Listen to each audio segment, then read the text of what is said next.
Olá, seja bem-vindo, bem-vinda. No Brasil, no ano de 2022, cerca de 41 mil crianças de 0 a 13 anos foram vítimas de algum tipo de violência, seja ela sexual, seja ela negligência, seja ela agressividade, violência física. Os números preocupam toda a sociedade.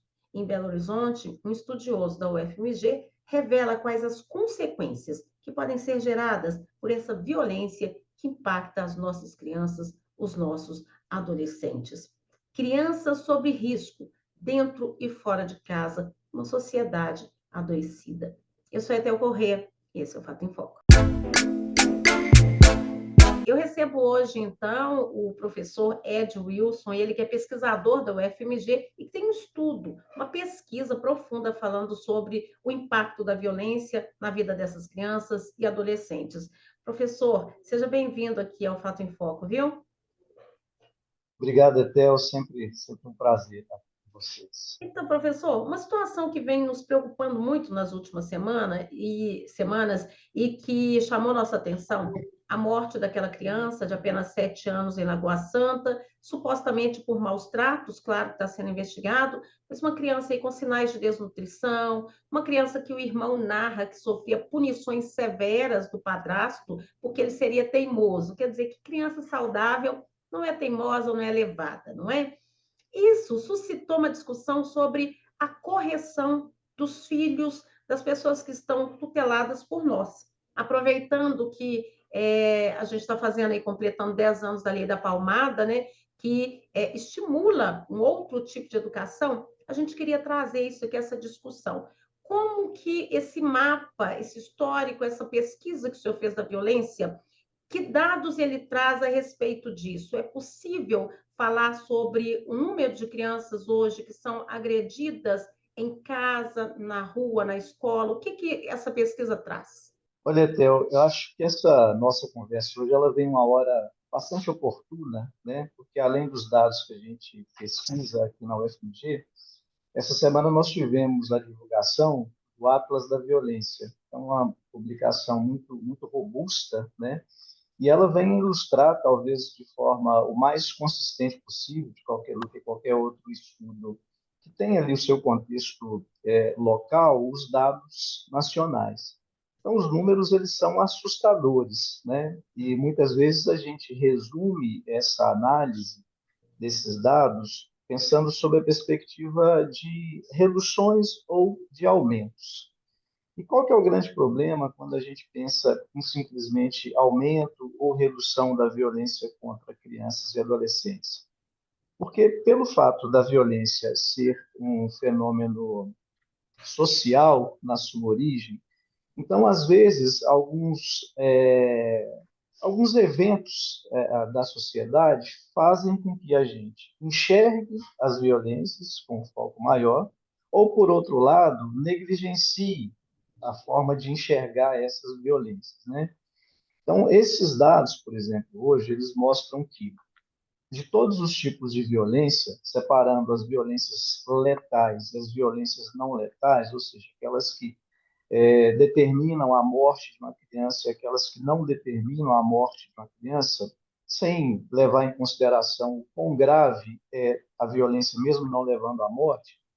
Então, hoje nós temos que quase 70% de todos os casos de violência contra a criança, elas ocorrem no cenário doméstico, ou seja, elas estão dentro de casa. Isso quando a gente está falando em termos de crianças, né, menores de 14 anos nesse estudo, e reflete muito o que os nossos dados aqui na UFMG também têm mostrado, sabe? E quando a gente pensa na violência nas escolas, né, e aí por que eu faço uma ênfase nesse termo violência nas escolas? Porque há um risco da gente confundir violência escolar e violência nas escolas. Então, o que acontece nas escolas talvez esteja muito relacionado ao que acontece na sociedade, porque é uma forma de replicar essa violência. Então, ao passo que hoje 70% dos casos de violência contra a criança estão dentro de casa, em torno de 5% estão nas escolas. De forma mais exata, 5,4%. Seria um reflexo do que acontece dentro de casa, essa violência? Exatamente esse o ponto que eu defendo, sabe? Porque esse é um fenômeno de violência na escola, ou seja, somente o local onde nós estamos enxergando, mas ela tem origem em outro espaço. Então, não tem como separar a discussão da violência nas escolas da violência que acontece no ambiente doméstico. Então, a gente só consegue discutir esse dado ou pensar nesse dado se a gente também jogar a luz sobre esse dado que está acontecendo dentro de casa. Porque crianças e adolescentes, na sua fase de desenvolvimento, elas, elas procuram o conflito. E o conflito, de certa forma, ele é saudável, desde que a sociedade ou os professores cuidem para que essas crianças e adolescentes defendam os seus pontos de vista sem uso da força, sem uso da violência ou sem uso de qualquer outro tipo de poder, né? Que a gente tem vários tipos de poder, desde o poder da forma de se impor, da forma de se vestir, da forma de se apresentar. Então, no ambiente escolar, hoje a gente não está dando conta de lidar com esses conflitos. Então, às vezes, conflitos que deveriam ter uma melhor resolução, eles acabam saindo para a resolução da violência. Por quê? Porque é um comportamento, na grande maioria das vezes, aprendido no ambiente doméstico, sabe? E quais são as violências mais comuns sofridas em casa? A gente tem violência sexual, né? Tem esse caso aí dos maus tratos. Na pesquisa do senhor, dá para definir quais são as violências mais comuns? Sim, sim, dá para definir, sim. Do ponto de vista quantitativo, a violência mais comum é a negligência de cuidados, a negligência de supervisão, né? E na sequência vem a violência física dentro de casa e logo em seguida a violência sexual. Mas observe que quando a gente diz desses números, são números que a gente consegue captar. Porque a violência psicológica, que às vezes ela está entre todas essas outras, ela é negligenciada do ponto de vista do seu impacto. Primeiro que ela não provoca um dano físico, mas muitas vezes esse dano não percebido pela violência psicológica, que está implícito em vários tipos de castigos físicos, em vários tipos de punição também, ela toma forma em outros tipos de violência. Então, dizer da maior ou da menor é muito difícil, porque o que mais chega para a gente, em termos numéricos, é a negligência, a que menos chega é a psicológica, porque talvez a gente também não esteja procurando ela, ou ela não esteja ganhando forma, ou a sociedade a negligencie de forma mais particular.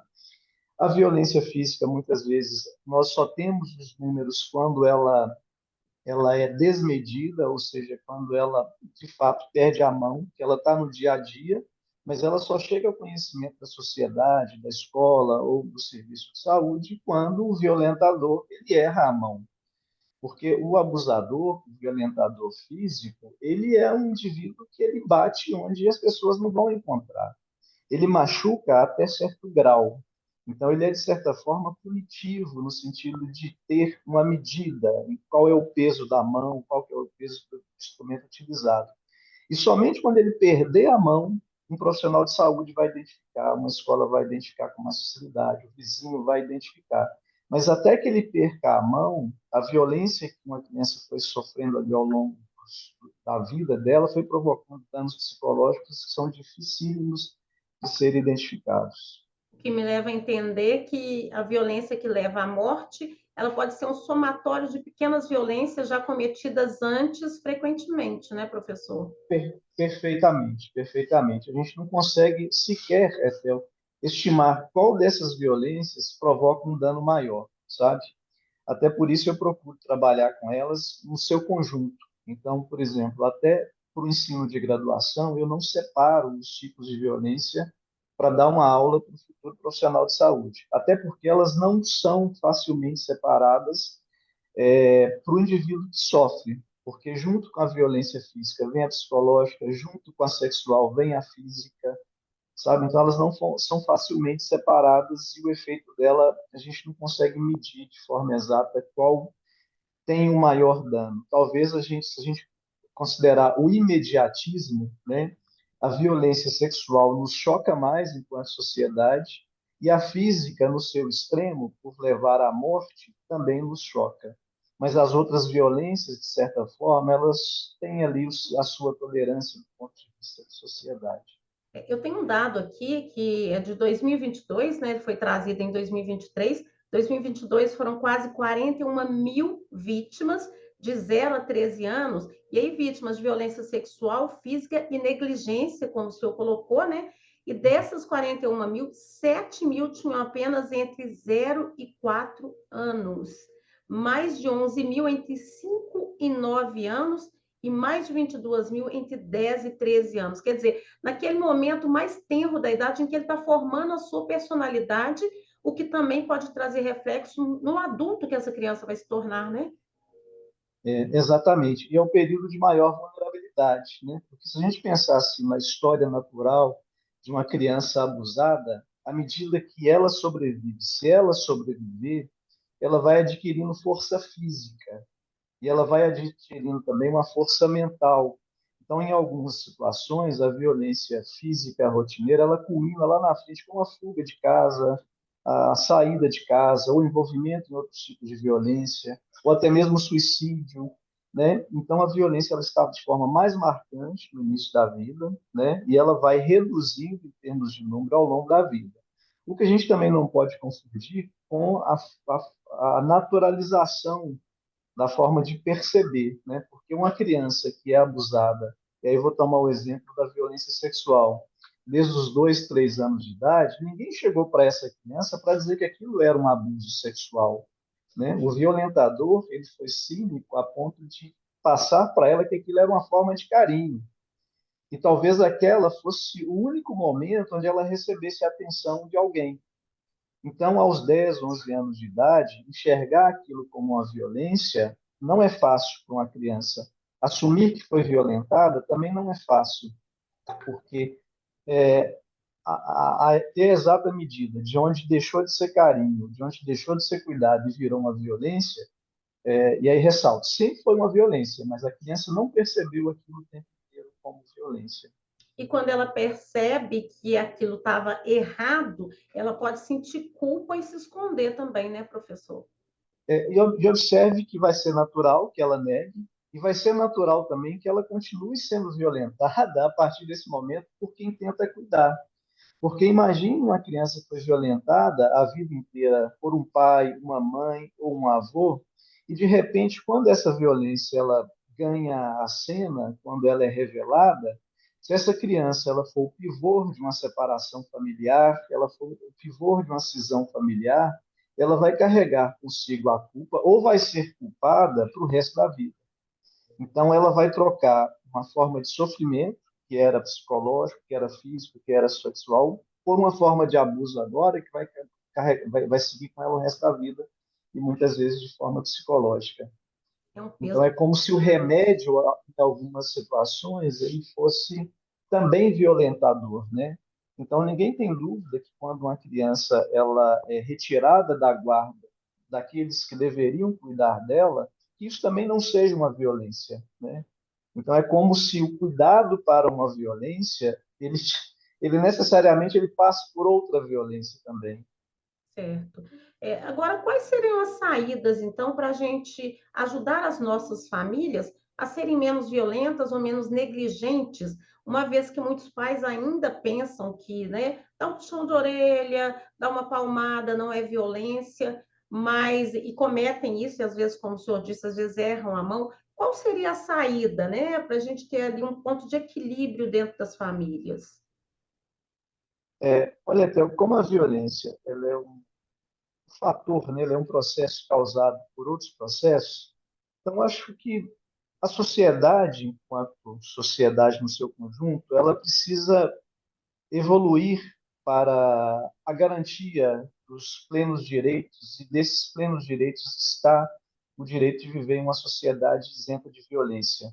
Sabe, violências, não somente essa violência que nós estamos hoje entendendo ela como doméstica, mas a violência estrutural, a violência na forma de olhar para uma criança, por exemplo, uma criança negra que está andando em um shopping, onde as pessoas olham para ela de forma diferente, aquilo é violência, talvez seja uma das piores violências que essa criança vá sentir, sabe? Então, nós precisaremos entender que o contexto de paz e o contexto de respeito é o que vai mudar o nosso cenário de violência, sabe? Não é uma doença, não é um aspecto A, B ou C que o remédio X, Y ou Z vai resolver, sabe?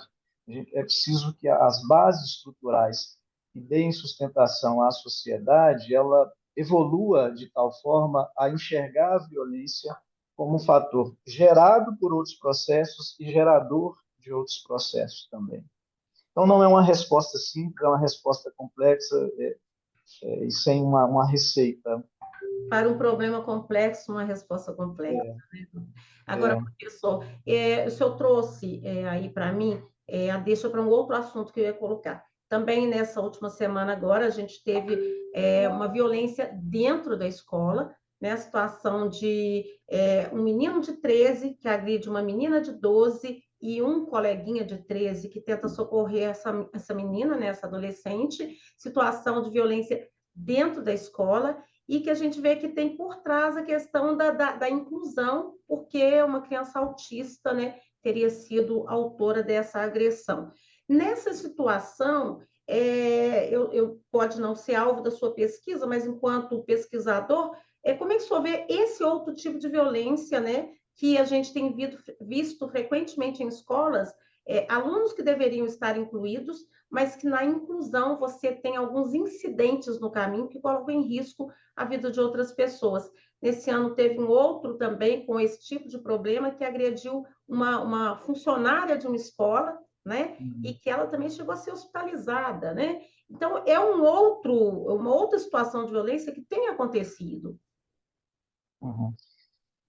Olha, Theo, é uma situação tão complexa e, de certa forma, não isenta dos outros processos, que para tentar entendê-la minimamente, eu acho que a gente deveria passar, no ambiente da escola, como que a escola tem lidado com esses conflitos, sabe?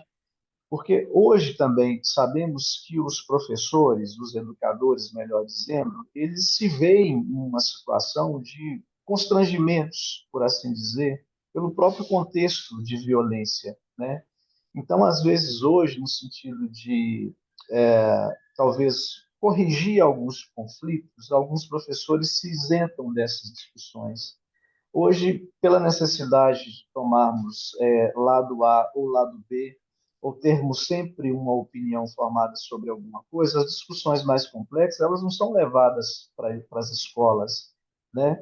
É, e acho também que é muito simples a gente imputar como causas das violências processos, por exemplo, que justifiquem um violentador ter sido violentador naquele momento, sabe? Seria necessário, talvez, entender as situações da forma mais ampla possível e entender que, talvez, aquela violência que tomou forma naquele momento, ela teve início muito tempo antes. Ela começou antes, né? Naquele momento, ela se tornou agressiva para todo mundo em todos os aspectos, sabe? Então, eu não vejo como simplificar, de como trazer uma só resposta, mas hoje, pelo que eu recebo de violências nas escolas, e às vezes são reportadas para o nosso projeto, como, por exemplo, criança violenta, talvez a cada 10 que eu recebo das escolas, 2, 3, o motivo do encaminhamento para a área da saúde é porque é uma criança com comportamento violento, né? E a escola ela não tem tido elementos para lidar com uma criança violenta.